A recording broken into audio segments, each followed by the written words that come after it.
J'espère que vous allez bien, j'espère que vous vous portez bien. L'affaire Boualem Sansal va devenir une affaire européenne. Les Algériens et les Algériens croient savoir, à cause de la propagande de l'appareil médiatique officiel rattaché au régime algérien, que l'affaire Boualem Sansal est uniquement un problème franco-français ou franco-algérien. Ce n'est pas le cas, puisque Boualem Sansal, sa détention, sa condamnation, ce qu'il est en train de subir en Algérie, c'est ultra médiatisé dans le monde entier, notamment dans les pays européens qui ne sont pas français, anglo-saxons ou germanophones comme l'Allemagne. Aujourd'hui, le comité international, le comité de soutien international à Boualem Sansal, nous a fait parvenir un communiqué dans lequel il affirme qu'il a saisi les autorités de l'Union européenne, qu'il a même déposé une plainte contre Madame Kajar Kallas, qui est la haute représentante pour les affaires étrangères et la politique de sécurité de l'Union européenne, c'est-à-dire c'est l'équivalent d'un ministre des affaires étrangères de l'Union européenne. Vous savez, l'Union européenne, c'est un fonctionnement extrêmement particulier, très complexe. On ne pourra peut-être pas l'expliquer maintenant, c'est pas le sujet, mais ils ont des hauts représentants. Chaque pays de l'Union européenne il est souverain en termes de politique étrangère, mais il y a des conventions, il y a des obligations communes à tous les pays. Et il y a une jonction entre les différents pays membres de l'Union européenne concernant certaines positions ou certains dossiers de la politique étrangère. Et l'Union européenne, elle a une représentante, elle a un haut représentant, ça peut être un homme comme ça peut être une femme, une haute représentante, chargée des affaires de la politique de sécurité et des affaires étrangères de l'Union européenne. Et c'est Madame Kajar Kallas, qui est beaucoup moins connue que d'autres très peu connus en Algérie, mais c'est une responsable de l'Union européenne qui est assez connue. Je crois qu'elle est grecque ou elle est estonienne. Je crois qu'elle est estonienne, voilà, pardon, elle est estonienne. Le comité de soutien à Boualem Sansal a décidé, et nous appelons dans un communiqué, qu'il a déposé plainte au niveau de la médiatrice européenne le 8 mai 2025 contre Madame Kajar Kallas pour manquement à l'obligation d'agir quand la vie d'un compatriote européen est en danger. Il faut savoir que Boualem Sansal, il est franco-algérien. Il est donc français. Les Français sont membres, c'est des citoyens européens. Et donc l'Union européenne, dans le cadre de sa politique des affaires étrangères, elle se doit de protéger et d'intervenir au cas où un citoyen européen dans un autre pays tiers est en danger. Le comité de soutien à Boualem Sansal estime que la vie de Boualem Sansal est en danger en Algérie, détenu dans des conditions difficiles, il est âgé, il a une tumeur cancéreuse, il doit se soigner, il a été arbitrairement condamné. Donc, l'Union européenne, au départ, elle a été saisie, selon la même source qui est le comité de soutien international de Boualem Sansal, le 25 février et le 12 mars 2025. Madame Kallas, au départ, elle s'était engagée à mener un dialogue ouvert et respectueux avec les autorités algériennes pour intervenir au sujet de Boualem Sansal. Cette réponse n'a pas été jugée satisfaisante parce qu'il ne s'agit pas d'un dialogue ouvert et respectueux. Pour le comité de soutien de Boualem Sansal est un Français, est un citoyen français maintenant. Il n'est pas uniquement algérien. Donc il ne faut pas dialoguer avec les autorités algériennes, il faut au contraire presser les autorités algériennes et leur demander la libération immédiate de Boualem Sansal. C'est pour ça que le 8 mai 2025, il y a au niveau de l'Union européenne, c'est comme en Algérie le médiateur de la République, comme en France c'est le défenseur des droits, il y a un organisme incarné par une responsable qui s'appelle la médiatrice européenne. C'est elle qui reçoit des plaintes et des réclamations contre les responsables de l'Union européenne qui manqueraient à leurs obligations, qui n'accompliraient pas leur mission comme l'exige la réglementation interne de l'Union européenne. Donc Madame Kallas a été dénoncée par le comité de soutien international à Boualem Sansal comme étant elle a manqué à son obligation d'agir pour protéger, pour demander une protection et libérer Boualem Sansal parce que sa vie est en danger en Algérie. Il faut savoir que entre l'Union européenne et l'Algérie, il y a un accord d'association. Effectivement, il y a un article 2 de cet accord d'association qui a été signé en 2002, qui a été gelé en ce moment parce que l'Algérie demande sa révision, mais il n'a pas été supprimé, il n'a pas été abrogé, on va dire il est gelé. Mais dans cet accord qui lie l'Algérie à l'Union européenne, il y a l'article 2, il impose à l'Algérie le respect des principes démocratiques et des droits fondamentaux de l'homme, tels que énoncés dans la Déclaration universelle la Déclaration universelle des droits de l'homme, qui inspire les politiques internes et internationales des partis et constitue un élément essentiel du présent accord. L'article 2, c'est-à-dire que l'Union européenne, quand il a signé l'accord d'association avec l'Algérie, il a demandé à l'Algérie de s'engager à respecter les principes démocratiques et les droits de l'homme.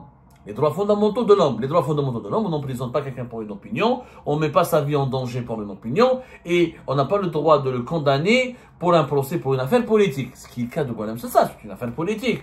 Pour des messages WhatsApp avec des personnalités politiques françaises, et pour une opinion, même si cette opinion est radicale, elle est offensante, elle ne mérite pas 5 années de prison ferme. Ça reste une opinion. Il n'a pas tué quelqu'un. Il n'a pas assassiné. Il n'a pas créé un groupe terroriste. Il n'a pas formé une formation politique. Il n'a pas appelé au renversement du régime. Donc ça reste une violation des droits de l'homme. Donc l'affaire de Boualem Sansal va devenir européenne parce que le comité de soutien à Boualem Sansal est en train de faire pression sur les autorités de l'Union européenne pour intervenir, pour demander sa libération et exiger sa libération aux autorités algériennes.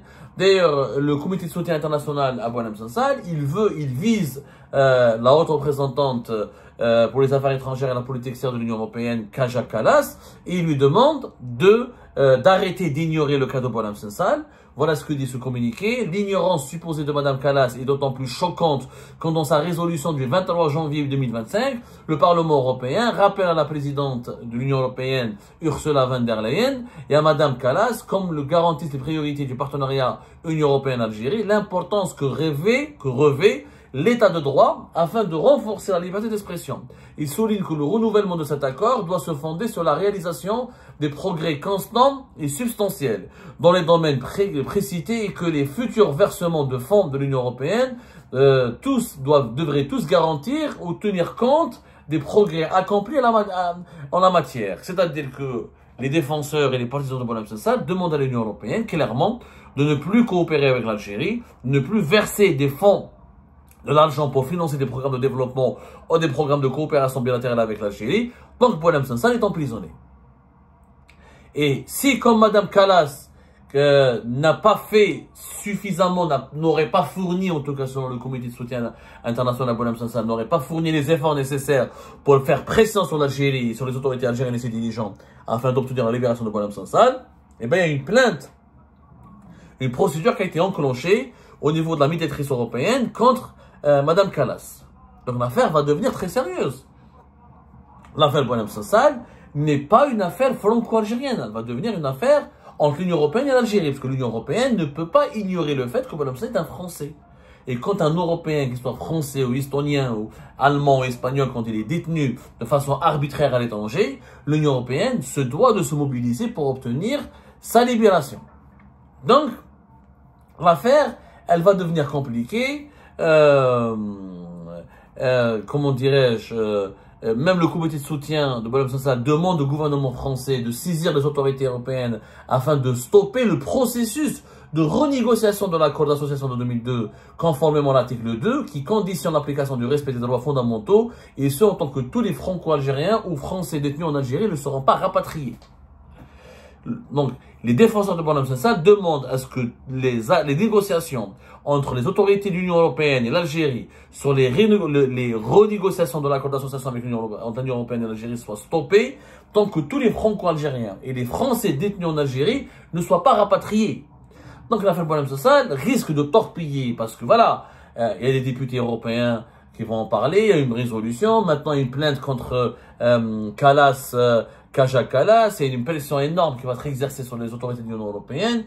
Cette affaire risque de bousiller et de compromettre les relations de l'Union européenne avec l'Algérie. Je rappelle que l'Union européenne n'est pas n'importe quoi pour l'Algérie. C'est plus de 60% de nos exportations et c'est plus de 50% de nos importations. C'est le principal partenaire, c'est le premier partenaire commercial de l'Algérie, l'Union européenne. Et c'est le premier partenaire politique. On a des accords d'association, des accords de voisinage, on a des programmes de coopération.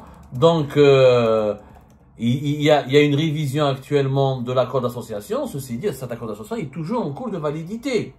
Depuis octobre 2024, on parle de réviser cet accord pour qu'il soit équitable pour les deux parties selon l'Algérie. Ceci dit, la situation, elle n'avance pas et tant que l'Algérie est épinglée pour son manquement de respect aux droits de l'homme, et comme elle détient dans ses prisons des personnalités ou des ressortissants européens comme Boualem Sansal, qui est européen aussi parce qu'il est français, ça risque de empêcher la révision de cet accord.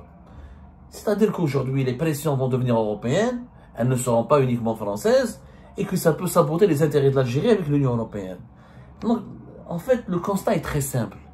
Pourquoi le régime algérien et les autorités algériennes veulent garder à tout prix Boualem Sansal? Mais je fais qu'est-ce qui ne sert à rien? Cette affaire est la plus grande. C'est le préjudice le plus inutile pour l'Algérie. L'Algérie, sa réputation, elle est salie. Son image à l'étranger, elle est entachée, critiquée. On a mobilisé tous les lobbies de l'extrême droite et de la droite dure française contre nous. On a mobilisé le Parlement européen contre nous. Maintenant, les autorités de l'Union européenne subissent des pressions pour qu'elles exercent elles-mêmes des pressions sur l'Algérie pour libérer Boualem Sansal. C'est un scandale international qui ne sert à rien, qui n'apporte aucun bénéfice pour l'Algérie. Boualem Sansal n'est même pas dangereux pour les autorités algériennes. C'est ça ce qui est fou dans cette affaire. Boualem Sansal n'est pas dangereux pour le pouvoir algérien. Il n'a pas de source. Il ne fait pas des révélations. Il ne dévoile pas des scandales de corruption. Il ne dévoile pas des pratiques scandaleuses de dirigeants algériens. Boualem Sansal ne sait même pas faire la différence entre le Premier ministre et le ministre de l'Extérieur, des Affaires étrangères. Boualem Sansal, tu lui montres Shengriha ou la Tebboune Balak, il ne sait même pas. Bon, il ne saura même pas faire la différence entre Boualem, le directeur du cabinet de Tebboune, et un autre responsable. Mais il touche une culture politique. Boualem Sansal, c'est un écrivain. Il aime critiquer. C'est vrai, des fois, il est insultant. Des fois, il est offensant. Des fois, il est blessant. Mais c'est un écrivain. Mais il n'a pas de source. Il ne mobilise pas des gens. Il n'a pas d'influence sur l'opinion publique algérienne. Il n'a pas de formation politique derrière lui. Il n'appelle pas à des rassemblements. Il ne peut pas provoquer un rassemblement dans les rues. Il ne représente aucun danger. À l'exception de ses propos dans les médias français qui peuvent heurter, il n'a pas de danger. Il ne représente pas de danger. Ce n'est pas un activiste, ni un cyberactiviste, ni un militant du Hirak, ni un militant d'opposition. Et le pouvoir algérien s'est créé et s'est placé dans une position extrêmement inconfortable et indélicate auprès de certaines puissances étrangères importantes comme la France ou l'Union européenne pour une affaire débile. Débile. Aujourd'hui, c'est Boualem Sansal. S'il était en liberté, en quoi il va déranger les autorités algériennes? Il a des informations confidentielles, mais il a accès à des scandales. Il n'a pas d'infos. Il n'a jamais eu d'infos. Boualem Sansal a toujours été dans l'analyse et le coup de gueule. Il analyse superficielle. Il dénonce l'Algérie, l'islamisation de l'Algérie, les islamistes, la connivence entre les islamistes et le pouvoir algérien. Il dénonce les excès du nationalisme en Algérie, etc. Mais c'est pas un élément dangereux. C'est-à-dire, est-ce que ça vaut la peine pour les dirigeants algériens de subir toute cette pression et de se retrouver au cœur d'une tourmente, d'une tornade, d'une tempête politico-médiatique pour un homme de 80 ans, cancéreux, malade, âgé et qui ne représente aucun danger pour eux? Les Emir les dérange, Aïcha Maboud les dérange, Benztera, nous, votre humble serviteur, on a des infos, je peux le comprendre, parce qu'on a des infos, on dénonce, on provoque le débat, on fait des révélations, on donne les noms des dirigeants, leur patrimoine, leurs sales affaires. Mais Boualem Sansal, en quoi il dérange? Il raconte des fois n'importe quoi, il n'a même pas accès à une information fiable. Tout ça, on va se retrouver bientôt. L'accord d'association, la révision de l'accord d'association avec l'Union européenne risque d'être compromise parce que les députés européens français, les autorités françaises, les partisans de Boualem Sansal vont manifester, vont faire de la pression, vont emmerder les hauts responsables de l'Union européenne pour revoir leurs relations et leurs partenariats avec l'Algérie tant que Boualem Sansal n'est pas libéré. C'est une affaire débile qui ne rapporte rien à l'Algérie. Franchement, elle ne rapporte que des soucis, qu'un impact négatif sur l'image du pays et des problèmes avec des partenaires clés. C'est pas le Maroc, l'Union européenne, c'est pas la Mauritanie, ou la Libye, ou l'Égypte, ou les Émirats. C'est notre principal partenaire. Comme la France, notre principal partenaire. Est-ce que ça vaut la peine de provoquer un conflit diplomatique pour un homme inoffensif, un homme âgé, cancéreux, malade, qui risque de mourir dans 1 année ou 2 ans, longue vie à lui, et quand on a un cancer, on peut mourir à n'importe quel moment quand on a 80 ans. Donc, ça ne sert à quoi Ça sert à rien, ça ne sert à rien de continuer d'entretenir ce scandale Boualem Sansal c'est le scandale le plus débile, le plus inutile dans l'histoire de la géopolitique en Algérie.